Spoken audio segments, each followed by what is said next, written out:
Apreciados hermanos, explico la palabra el domingo primero después de Navidad, fiesta de la Sagrada Familia. La primera lectura es del Eclesiástico, capítulo 3, versículos 2 a 14. Algunos deberes de los hijos para con los padres. Eclesiástico significa un escrito que se debe leer en la congregación, en la asamblea o en la iglesia. Se trata de un libro sapiencial, es decir, que ofrece indicaciones prácticas deducidas a partir de la reflexión y la experiencia sobre el arte de vivir bien para tener éxito y ser feliz. Su autor es Jesús ben Sira, un rabino sabio que fundó su escuela en Jerusalén y que estaba convencido de que la Torá, es decir, la ley dada por Dios a Israel, era el culmen de la sabiduría. A principios del siglo II a.C., los sucesores de Alejandro el Grande imponían con violencia la cultura griega sobre todos los territorios conquistados, por tanto también en Israel. Jesús ben Sira escribe para ayudar a los israelitas a comprender la singularidad de su fe y de su cultura, para que no se pierda la identidad del pueblo de Dios, porque muchos jóvenes abandonaban los valores tradicionales y la fe de sus padres para asumir comportamientos modernos propuestos por la cultura griega. Ben Sira les enseña la sabiduría, les indica la vía para alcanzar la verdadera felicidad y los invita a seguirla. En el capítulo 6 de su libro afirma: si ves a un hombre inteligente, madruga para visitarlo, que tus pies desgasten el umbral de su puerta. El libro del Eclesiástico trata muchos temas de la vida cotidiana, pero una buena parte está dedicada a la vida familiar, a las obligaciones del marido y de la mujer, a los deberes de los hijos para con los padres y de los padres para con los hijos. Ben Sira era un padre de familia preocupado por enseñar a sus hijos el camino de la vida. Así dice en el versículo que precede a nuestra lectura: escuchen, hijos míos, a su padre, háganlo y se salvarán. El Señor quiere que el padre sea respetado por los hijos y afirma la autoridad de la madre sobre ellos. El que honra a su padre alcanza el perdón de sus pecados. El que respeta a su madre amontona tesoros. El que honra a su padre se alegrará de sus hijos, y cuando rece será escuchado. Quien honra a su padre tendrá larga vida. Quien obedece al Señor honra a su madre. Hijo mío, sé constante en honrar a tu padre. No lo abandones mientras viva. Aunque su inteligencia se vaya debilitando, sé comprensivo. No lo hagas avergonzar mientras viva. La ayuda que diste a tu padre no se olvidará. Será tenida en cuenta para pagar tus pecados. El autor invita con insistencia a los hijos para que honren a sus padres. Es un mandamiento que encontramos en el Decálogo del Sinaí: honra a tu padre y a tu madre. El verbo honrar en hebreo es kabad, que significa ser pesado, considerar importante, considerar alto y respetuoso. Valorar a una persona de peso significa darle mucha importancia, aceptación y reconocimiento.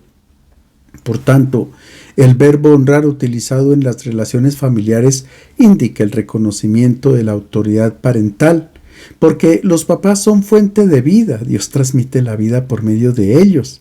Es por esto por lo que Ben Sira en el capítulo 7 de su libro escribe: honra a tu padre de todo corazón y no olvides los dolores de tu madre. Recuerda que ellos te engendraron. ¿Qué les darás por lo que te dieron? Honrar a los padres trae muchos beneficios para los hijos. En primer lugar, además de conservarse y transmitirse los valores familiares, es una oportunidad para que los jóvenes venzan su egoísmo y salgan de su propio mundo. En segundo lugar, a los hijos se les perdonarán los pecados y acumularán tesoros para el final de la vida. Tendrán gozo y a su vez serán honrados por sus hijos. Es que ciertamente las palabras mueven, pero los ejemplos arrastran. Cuando los hijos honran a sus padres, hay un testimonio que se transmite de generación en generación. En tercer lugar, las oraciones de los hijos serán escuchadas. Quiere decir que el servicio de los hijos hacia los padres despierta la misericordia que acerca a Dios. En cuarto lugar, quien honra a los padres tendrá larga vida. Por aquella época no se pensaba en la vida eterna, sino que una de las manifestaciones de las bendiciones de Dios era una larga vida, como la de Abraham, que murió en buena vejez, colmado de años. Ben Sirá invita a los hijos a ser constantes en honrar a los padres. Nunca los podrán abandonar, tendrán que acompañarlos en su vejez, movidos por la compasión y la comprensión. Tendrán que asistirlos materialmente cuando ellos ya no tengan fuerzas para trabajar, escuchar sus consejos y ser compasivos con las limitaciones de la edad y las enfermedades. Estas son expresiones del verdadero amor de los hijos por los padres. La segunda lectura es de la carta a los Colosenses, capítulo 3, versículos 12 a 21. Algunas recomendaciones para la vida comunitaria y la vida familiar. La comunidad de Colosas fue fundada hacia los años 56-57 por Epafras, un compañero de Pablo. La tradición dice que Pablo se encontraba prisionero en Roma por el año 62 o 63, cuando del Asia Menor lo viene a visitar Epafras. Las noticias que trae son alarmantes.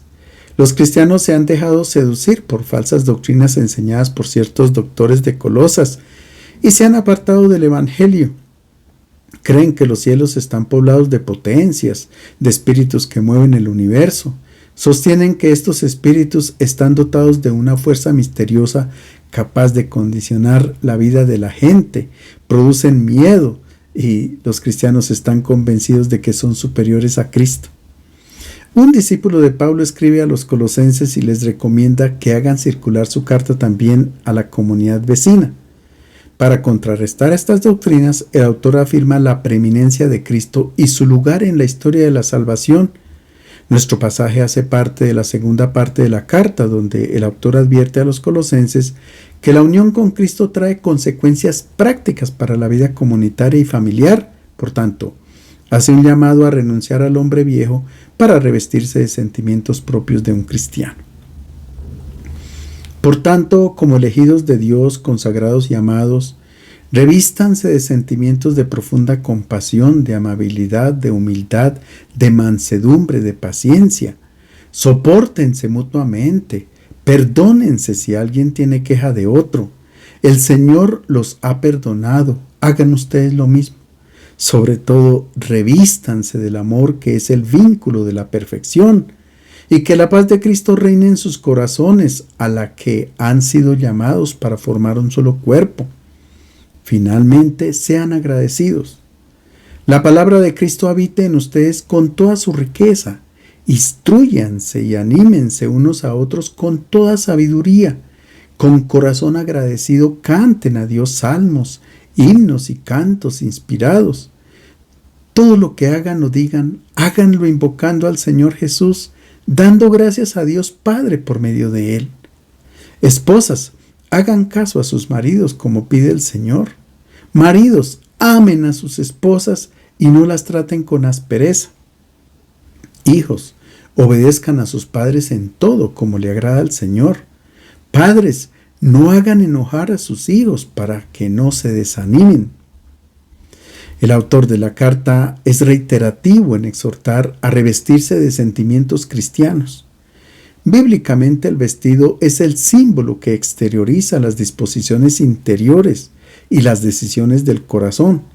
Y cada persona cuando se viste tiene derecho a elegir una imagen de sí misma. Por tanto, revestirse de Cristo es una opción totalmente libre. En el capítulo 4 de esta carta, se exhorta a los bautizados a abandonar la vida pasada y a acoger la vida nueva en Cristo. Despójense de la conducta pasada del hombre viejo que se corrompe con sus malos deseos. Renuévense en su espíritu y en su mente y revístanse del hombre nuevo. Por su parte, el apóstol Pablo pedía a los cristianos de Roma que se revistieran de Jesucristo, porque quien se ha revestido de Cristo ha unido su vida al Señor y expresa sentimientos de misericordia, bondad, humildad, mansedumbre, paciencia y perdón de las ofensas, que es el catálogo que aparece en nuestra lectura. Sin embargo, la prueba de que una persona está revestida totalmente de Cristo es que expresa en su vida el amor o la caridad. El amor ya no es un sentimiento, sino una actitud permanente de todo cristiano que se manifiesta en el servicio al hermano, incluso hasta donar la vida por él. En nuestro texto también aparecen algunos medios para mantener o restaurar la armonía entre los miembros de la familia En primer lugar, el estudio y la meditación del Evangelio. Si la familia actúa de acuerdo con el mensaje de Jesús, sus decisiones siempre serán acertadas. En segundo lugar, el autor pide instruirse y animarse mutuamente. Se trata de un diálogo constructivo donde prime el servicio y la caridad por encima de habladurías y críticas entre los miembros de una comunidad o de una familia. En tercer lugar, como expresión de agradecimiento se deben cantar a Dios himnos y cantos espirituales. Se trata de la expresión de la alegría y el gozo, que son frutos de la oración en familia. En nuestro pasaje, una vez que se exponen lineamientos generales para la vida de la familia, el autor pasa al ámbito más concreto de los miembros. A las esposas les recomienda hacer caso a sus maridos, pero inmediatamente a los maridos les pide que amen a sus esposas y que no las traten con aspereza. En otras palabras, la fuente de la relación entre los esposos es el amor que se manifiesta en el servicio. El amor no permite ninguna clase de maltrato entre las dos partes. A los hijos les pide que obedezcan a sus padres, pero también a los padres se les pide que traten a sus hijos con pedagogía, que no caigan en el autoritarismo que produce desconfianza, rigidez y que puede afectar el desarrollo de sus capacidades. Para unos y otros rige la caridad, que es el amor de entrega y de donación a ejemplo de Jesús. Solo así se manifiesta en el ámbito familiar el hombre nuevo que vive según Cristo. El Evangelio es de San Lucas, capítulo 2, versículos 41 a 52. La pérdida de Jesús y su hallazgo en el templo. Nuestro pasaje es el último de los relatos de la infancia de Jesús. Por medio de él, San Lucas nos quiere transmitir un mensaje que va más allá de un relato de crónica. Lucas escribe su evangelio unos 50 años después de la muerte y resurrección de Jesús, y el evangelista subraya que aquello que no comprendieron tan fácil José y María en su época, lo entienden muy bien los cristianos de su comunidad, a saber que Jesús, aun teniendo 12 años, era el Hijo de Dios, el Salvador, y que desde niño su vida fue una donación, una entrega en obediencia al Padre del cielo. Escuchemos cómo inicia nuestro pasaje. Para la fiesta de Pascua iban los padres de Jesús todos los años a Jerusalén. Lucas no menciona por nombre propio a María y a José, sino que dice los padres de Jesús. Cuando los judíos hablan de esta manera, hacen referencia a personajes representativos en el pueblo de Israel. Simbólicamente, el padre representa el vínculo con la tradición de sus antepasados. Por esto tiene la misión de educar al hijo con fidelidad a lo que ha sido mandado desde tiempos antiguos, es decir, el padre es la conexión con la historia. Por su parte, el rol de la madre consiste en engendrar y generar vida. La madre es la imagen del pueblo de Israel que ha sido engendrado y que ahora se presenta como una esposa ante Dios, como dice el profeta Oseas, me llamará esposo mío, no me llamará ídolo mío. En el Evangelio de Juan, en el relato de las bodas de Caná de Galilea, tampoco se menciona a María, sino a la madre de Jesús, una clara referencia a la esposa del Señor, a la comunidad de Israel de donde ha nacido el Mesías. De igual manera, al pie de la cruz, el evangelista Juan afirma que estaba la madre de Jesús, que es confiada al discípulo amado, que en este caso representa la nueva comunidad que nace del seno de Israel. Como la madre de Israel rechaza a su hijo, Jesús dice a la madre, he ahí a tu hijo, he ahí a la comunidad cristiana que nace del seno de la madre de Israel. En nuestro pasaje, San Lucas quiere enfatizar que estos padres representan en realidad a toda la tradición de Israel. Como buenos judíos, los padres de Jesús estaban cumpliendo con lo establecido en la ley del Señor y en la tradición religiosa del pueblo, porque la ley ordenaba que un judío practicante debiera ir a Jerusalén para las fiestas de Pascua, de Pentecostés y de Sukkot, fiesta de las tiendas. Pero para una persona que viviera muy lejos, era suficiente con que al menos una vez en la vida visitara la ciudad santa. El objetivo de ir a Jerusalén era para visitar la casa del Señor, el templo, donde se creía que estaba la presencia de Dios. Los padres de Jesús querían enseñarle esta tradición a su hijo, pero ha surgido un conflicto. Antes de nuestro pasaje, Lucas ha narrado la profecía de Simeón cuando él tomó en sus brazos al niño. Se dirigió a María diciéndole: mira, este niño va a ser causa en Israel de que muchos caigan y otros muchos se levanten. Será también signo de contradicción a fin de que sean revelados los pensamientos de muchos corazones, y una espada traspasará aún tu propia alma. Probablemente en su momento los padres de Jesús no comprendieron esta profecía, pero lo que anuncia Simeón es que no será fácil la inserción de Jesús dentro de la tradición del pueblo de Israel. Escuchemos cómo continúa nuestro pasaje. Cuando Jesús cumplió 12 años, subieron a la fiesta según costumbre. Al terminar esta, mientras ellos se volvían, el niño Jesús se quedó en Jerusalén sin que sus padres lo supieran. Pensando que iba en la caravana, hicieron un día de camino y se pusieron a buscarlo entre los parientes y los conocidos. Al no encontrarlo, regresaron a buscarlo a Jerusalén. Luego de 3 días lo encontraron en el templo, sentado en medio de los doctores de la ley, escuchándolos y haciéndoles preguntas. Y todos los que lo oían estaban maravillados ante su inteligencia y sus respuestas. Al verlo, se quedaron desconcertados y su madre le dijo: Hijo, ¿por qué nos has hecho esto? Mira que tu padre y yo te buscábamos angustiados. Él replicó: ¿por qué me buscaban? ¿No sabían que yo debo estar en los asuntos de mi padre? Ellos no entendieron lo que les dijo. Si interpretamos el relato al pie de la letra, surgen varios interrogantes. En primer lugar, María y José se presentan un poco descuidados con su hijo. Salen de Jerusalén sin verificar que Jesús esté con ellos. Para solucionar este problema, algunos piensan que en la época las peregrinaciones se hacían en 2 caravanas, una de solo mujeres y la otra de solo hombres. Desde esta perspectiva, José pensaba que Jesús iba en la caravana de las mujeres por ser todavía un niño, y de igual manera María pensaba que él iba en la caravana de los hombres porque tal vez había preferido irse con el papá. Esta explicación es ingenua y desde el punto de vista histórico no hay evidencia de que existieran las 2 caravanas. Otro interrogante es el comportamiento de Jesús, que, teniendo uso de razón, se quedara en Jerusalén sin informar a sus padres. No pensó en su preocupación cuando se dieran cuenta de su ausencia, pero algunos justifican que es por esto que sus padres reprochan su actitud mostrando su angustia. Pero ¿por qué duraron tanto tiempo en encontrarlo? ¿Y por qué ellos no sabían que Jesús debía ocuparse en los asuntos del Padre?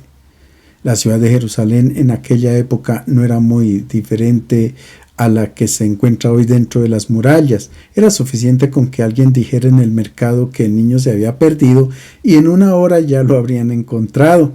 Por tanto, más que un relato de crónica, se trata de una página de teología compuesta con imágenes bíblicas. De acuerdo con la cultura de Israel, cuando un joven cumplía los 13 años, adquiría la mayoría de edad desde el punto de vista religioso. En la Mishnah, que contiene la tradición oral de Israel, se describen los 13 años como la edad en que una persona es obligada a observar los 613 mandamientos de la ley de Dios y a sujetarse a la tradición de la ley ritual. Para inaugurar esta etapa se realizaba un ritual denominado Bar Mitzvah, que significa hijo del mandamiento. Durante este ritual, el joven es llamado a leer por primera vez un fragmento de la Torá. Por tanto, la obligación de acudir a Jerusalén para la fiesta de la Pascua iniciaba a los 13 años y según Lucas, Jesús tiene 12 años. Quiere decir que los padres de Jesús eran tan fieles observantes de la tradición que no esperaron a los 13 años para llevar a su hijo a Jerusalén, con el fin de educarlo en la observancia de la ley y de la tradición. Nuestro pasaje dice que Jesús se quedó en Jerusalén, pero en griego se utiliza el verbo hipomeno, que significa mantenerse firme, resistir, y esto es importante, porque todos pensaban que Jesús continuaría con las tradiciones religiosas tal como las concebían en la época, pero él resiste en Jerusalén, es decir, no las sigue. El templo era un edificio inmenso y hermoso, rodeado de grandes pórticos, en los que los rabinos y escribas explicaban las escrituras, recitaban salmos y daban consejos piadosos a los peregrinos. Jesús está ansioso por descubrir la voluntad del Padre y sabe dónde encontrarla: en los libros sagrados de su pueblo, en la Biblia.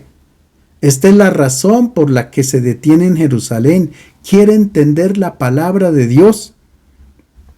En el templo, Jesús aparece como un rabino, rodeado de sus discípulos, que son los conocedores de la Escritura, aquellos que educan al pueblo con una imagen de Mesías que no corresponde con la imagen del Mesías de Dios. El evangelista observa la reacción de estos doctores de la ley y utiliza el verbo exístemi, que no quiere decir que ellos estaban maravillados, sino que estaban fuera de sí. Además, el verbo está en imperfecto para indicar continuidad, es decir, estaban en todo momento enfadados. Se sorprendían, pero de forma negativa, porque las respuestas de Jesús no estaban de acuerdo con sus interpretaciones tradicionales de los textos sagrados. Si estos rabinos hacen preguntas a Jesús, quiere decir que solo Él puede interpretar realmente las profecías del Antiguo Testamento con respecto al Mesías de Dios. El evangelista nos dice que después de la resurrección Jesús abrió la mente de sus discípulos para que comprendieran las Escrituras. En otras palabras, es en el cristianismo donde se comprende el Primer Testamento cuando se lee a la luz de Cristo resucitado. Nuestro pasaje dice que los padres de Jesús estaban maravillados y se utiliza el verbo griego ekpleso, que quiere decir que ellos quedaron estupefactos porque tampoco comprendían la novedad de las enseñanzas de Jesús. Creo que para nosotros también hoy es difícil abrirnos a la novedad del Evangelio. Preferimos permanecer anclados a nuestras tradiciones y no abrir la mente y el corazón al mensaje de Jesús. En nuestro pasaje, María lanza una pregunta a su hijo en forma de reproche. ¿Por qué nos has hecho esto? Mira que tu padre y yo te buscábamos angustiados. Pero Jesús no ofrece disculpas, era lo mínimo que podría haber hecho. Lucas quiere preparar al lector para comprender la respuesta de Jesús, porque estas son sus primeras palabras en la trama del Evangelio, por tanto, son de vital importancia en cuanto son programáticas, porque marcan toda su vida. La respuesta de Jesús a su madre contiene otras dos preguntas. ¿Por qué me buscaban? ¿No sabían que yo debo estar en los asuntos de mi Padre? Ante estas preguntas, los padres de Jesús quedan en silencio, quedan sorprendidos porque no entendieron lo que les preguntó. Jesús toma distancia del entorno familiar para abrirse a un horizonte más amplio. Es cierto que ha nacido en el seno de una familia, pero no le pertenece. Es un ciudadano del mundo y, como todo ser humano que viene a este mundo, es un don de Dios para la humanidad. La pregunta de Jesús, ¿por qué me buscan?, es sugerente para nosotros hoy. ¿Qué buscamos del Maestro? ¿Por qué lo seguimos? ¿Qué esperamos de Él? Tal vez no buscamos nuestros caprichos porque terminamos desilusionados. De ahí la necesidad urgente de abrir nuestro corazón a la novedad del Evangelio. La segunda pregunta que Jesús formula a sus padres es: ¿no sabían que yo debo estar en los asuntos de mi Padre? Esta pregunta abre el destino, refleja la propia identidad del niño, que en la mayoría de los casos no coincide con lo que tienen en mente los padres. Muchas veces los padres de familia piensan en dar continuidad a sus propios proyectos, a sus sueños o a la tradición de la familia sin tener en cuenta el proyecto de vida de sus hijos. Si bien es cierto que la familia es el referente donde se nace, se crece, sin embargo, no es el lugar donde se permanece. En cierto momento la persona tiene que separarse para seguir su propio camino y desarrollar su propia identidad. Escuchemos cómo concluye nuestro pasaje. El niño regresó con ellos, fue a Nazaret y siguió bajo su autoridad. Su madre guardaba todas estas cosas en su corazón. Jesús crecía en saber, en estatura y en gracia delante de Dios y de los hombres. Después de haber pasado la semana de Pascua en Jerusalén, la familia regresa a su vida normal en Nazaret. Jesús continúa bajo la autoridad de sus padres, es decir, aprende los valores que ellos habían creído y habían encarnado en sus vidas. Los valores de la ley, la predicación de los profetas y sobre todo la práctica del Shema. Escucha, Israel, el Señor nuestro Dios es el único Dios.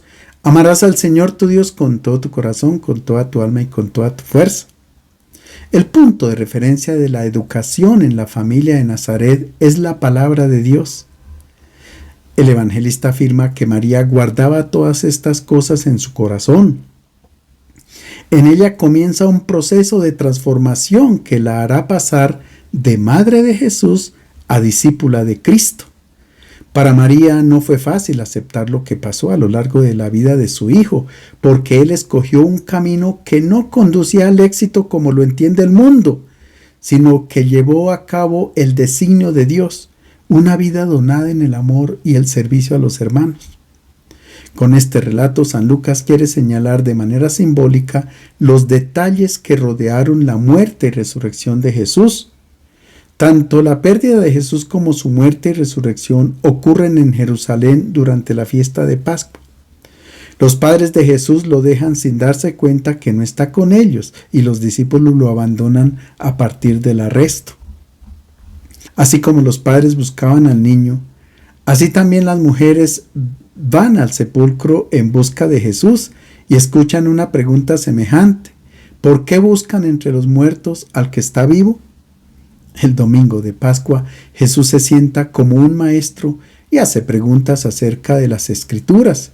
Enseña la palabra de Dios con el fin de calentar los corazones y cautivar a sus oyentes, tal como lo había hecho en el templo con los doctores de la ley cuando era niño. Tanto los rabinos del templo como los discípulos de Maús no comprenden el sentido último de las Escrituras. Será el Maestro quien abra la mente y el corazón para que comprendan las Escrituras. Por tanto, el Primer Testamento se hace comprensible solo a la luz de la muerte y resurrección de Cristo. En nuestro pasaje, el evangelista termina diciendo que Jesús crecía en sabiduría, en estatura y en gracia delante de Dios y de los hombres. Jesús refleja el ambiente familiar en que creció, el amor y las enseñanzas. Allí aprendió su tenacidad, su forma de pensar, aprendió a discernir sus tradiciones y su credo, descartó ritos y tradiciones que no tenían sentido y adoptó la manera de pensar de Dios. Buenos padres de familia no son aquellos que se preocupan solamente por la salud, la comida, el vestido, la profesión de sus hijos, etc., aspectos que son muy importantes, sino los que van más allá. Buscan la relación de sus hijos con Dios, con el sentido de la vida, con la manera como están formando en ellos el rostro de Jesús, cómo encarnar en ellos los valores del Evangelio para proyectarlos al mundo. Independientemente de cómo esté conformada una familia, ella sigue siendo un proyecto de Dios. Es un regalo porque es el punto de referencia para cualquier ser humano. Cuando decimos que se deja al padre y a la madre, no quiere decir que se abandona a la familia. Por el contrario, hay que estar cerca y ayudarla. Es bueno perdonarnos, aceptarnos, amarnos, vivir cada día con intensidad en el seno de nuestra familia. Desafortunadamente, nuestros encuentros familiares a veces acontecen cuando muere algún miembro de la familia. Pareciera que el dolor integra más que el amor. Les deseo una feliz fiesta de la Sagrada Familia y un año nuevo lleno de bendiciones.